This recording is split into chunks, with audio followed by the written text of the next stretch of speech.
Instead, we have the great honor of welcoming an award-winning futurist, which really is the coolest job title on Earth. He's here to give us his vision for the future and how it's changing and how we really need to be keeping up with the pace. Please help me welcome Nikolas Badminton. Go big or go home. Go big or go home. Go big or go home. Okay, good morning. Come on. Good morning.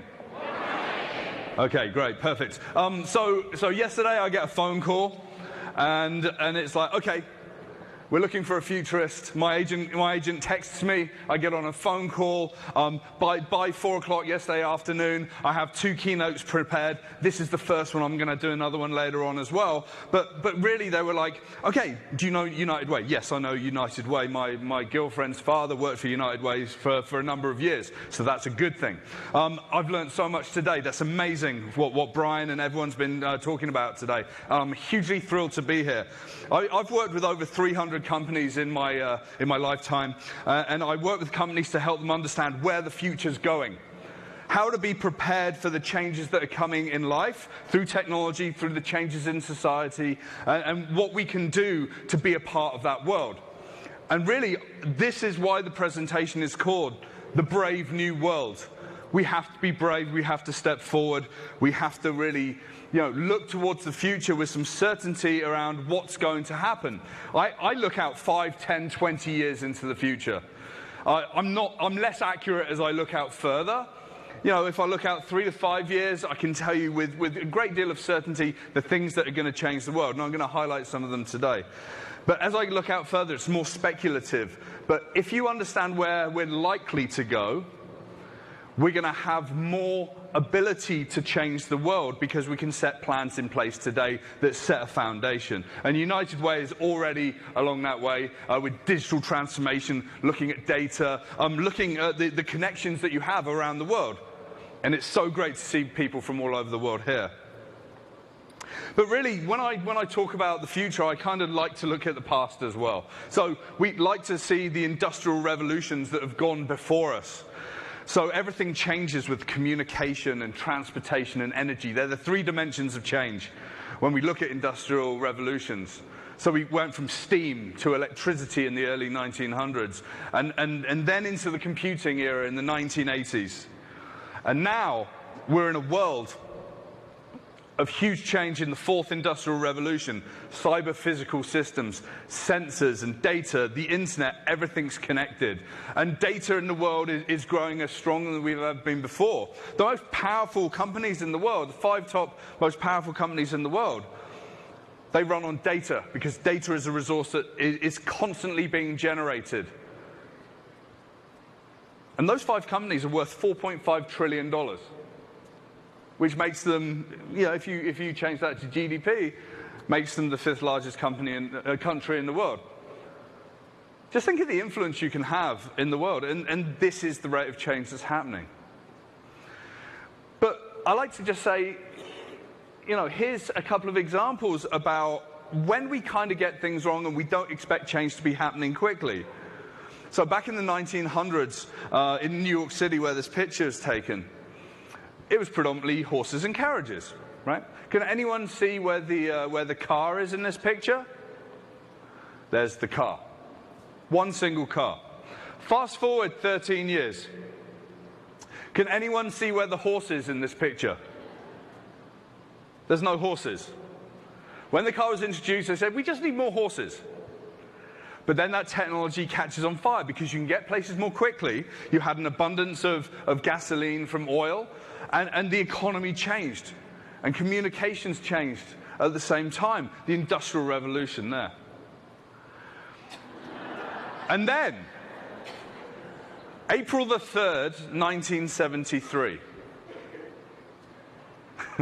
This guy makes a phone call for the first time. The first cell phone call from downtown Manhattan to Bell Labs in Jersey. Right? And who would have understood where we are today? Is there anyone in the audience that does not have a cell phone? Right? I get no one saying that they don't have cell phones, except for security people that do cybersecurity. I don't touch them. But today, we're in a world where by 2020, there will be more than 6 billion smartphones in the world. That's more people with access to mobile communication than actually use toothbrushes. It's a very strange stat that I roll out. Hands up who brushed their teeth today. No. But we've now got access to this technology. I mean, we've got influencers in the crowd, and they can generate 4K video, upload it to YouTube, and get 1 million views in like 6 hours. Please do that with me. That would be great. But this world's accelerating, and it's getting much quickly. Now we've got a change of pace in the world where we no longer know what normal is, and there's a new normal. And as I've met lots of inspirational speakers and innovators, the people building technology and building the new world, I see some incredible examples of what some people's vision is leading us to understand the new world to be. This is a video by a British researcher called Keiichi Matsuda, and he's saying the phones are going to disappear, and we're going to wear headsets and glasses that are going to allow us to overlay all of the data that we need to see in the world as we're walking down the street. This video was actually filmed down in Medellin in Colombia. Post-production put visual effects in there. But imagine this world of just overwhelming data, augmented reality. I'm excited about this, but I kind of think that we're going to be wandering around just literally looking to the sky, and we're not going to understand what's happening, and then suddenly the Coca-Cola polar bear is going to hop next to you and go, "Hi, buy some Coke." And then the world gets strange. I mean, this is a vision. This isn't happening today. It's coming. People are putting billions of dollars into that world. This is happening today. Self-driving vehicles. Why? We're solving a human problem. We're not good drivers. I wish it was funny. 1.3 million people a year die because of bad human driving. If we can even reduce that by 1% by introducing new technology, that's a good thing. That's a lot of people who are still going to be walking around and with us, providing value into the world. But this is weird. I mean, this picture has still got a steering wheel in it. Imagine there's no steering wheel. In fact, you don't all have to be sat forward. And you're literally like hanging out in an office on the way, or you're maybe having a nap. You know, hands up who would be really comfortable doing that today. There's lots of... Okay, we'll all meet in the corner and talk about the new world of self-driving cars. There'll be 3 of us. Okay. And this is the new normal. Landing rockets, right? We look at billionaire entrepreneurs like Elon Musk, and we're like, that guy's crazy, and what's he saying on Twitter, and whatever. Elon Musk lands rockets, and he changes the world through electric vehicle technology, and he gives access to people, to all of the patents that he has around that, so we create acceleration. The new world is rockets landing, rockets taking off. Eventually, the new world will be lunar colonies. Eventually, the new world will be research expeditions to Mars, and then interstellar travel. I'm excited about this. And that's why I say that we are in the age of acceleration. We're going faster than ever before. How can we like keep a grip on that? How can we keep pace with that? Well, it's very simple. We just need to look at what we need to do every day, and do the small things to accept technology into our lives, accept the human connection that comes from that, but understand that fundamentally, we're people that need to connect, and we need to do business, we need to have impact in the world. Most recently, and last month, I went to Songdo, South Korea, and I was flown down there by the United Nations Climate Change Secretariat, and I gave an opening keynote to a week called Resilience Frontiers. We were trying to come up with new ideas about how we can build a resilient society, because the inevitability that in 2030 we're going to be a raised temperature in the world that's going to cause climate catastrophe. There's going to be more hurricanes, there's going to be more floods, coastlines are going to change. And there was this amazing evolutionary biologist Professor Choi, and he was saying about how we are no longer Homo sapiens, or just Homo sapiens. Humans with wisdom, that's what Homo sapiens means. The wisdom that we have from experience and knowledge and the data that we access and the actions that we take. But we are actually stepping into a new world where we have deeper connection and understanding that we are connected to everyone. There's expression, there's empathy. This powers us into a world of homo symbios, the symbiotic relationship between us, each other, the communities, the animals in the world, the ecosystems that we need to protect, and we need to take action to help, the communities that we need to go into, the technologies that we use to help us. I love that term, homo symbios. That our connection and our empathy is going to take us further than ever before. And moving on from the age of acceleration, I don't think that really does the job that we need it to do. I think that we are truly in the age of empathy.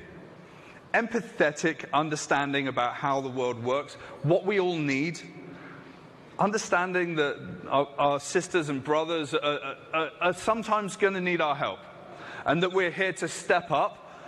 And we can look to the future and say, okay, don't worry, it's tough today.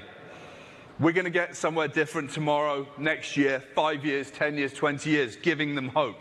That's what I do as a futurist. I give people hope that the new world is not going to be so drastically dystopian like some people think. That is not my agenda. But the age of empathy will usher in this new hope for a world that's going to be different and very powerful. Now, when we look at change, and people bandy the word change and disruption and try and gee us up to do something different, I think it's very simple. We have to change because change is inevitable. We either choose to change or change is going to happen to us.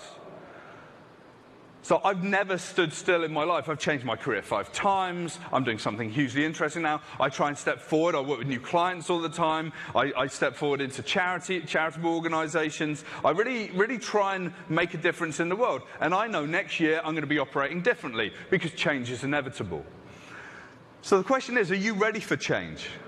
It's not easy to look to the future with hope, but you have to. And really, there's a lot of opportunity to understand how we're going to be different tomorrow, 5 years' time, 10 years' time, 20 years' time. And that's it. We're stood in the brave new world today. But it's not the technology that's brave or the data that's brave, it's us that are brave. And the actions that we take to have empathetic connection, to use bold terms like, I love you, and everything's going to be okay, or I've got your back, or don't worry, we can get a plan together. Because 5, 10, 20 years down the line, you're still going to have a place in this world, and this is the world that we build together. Thank you very much.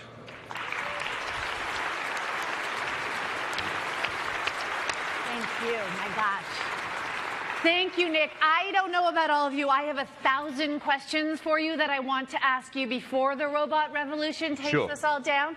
But we're going to ask you those questions when you do a keynote, which is happening, I believe, over there in the Momentum Theater at 12:15. Indeed. So Nick is going to be back with tons of information. Go to his keynote, ask him all the questions you have as well. Nick Badminton, everybody. Thank you very much. Thank you.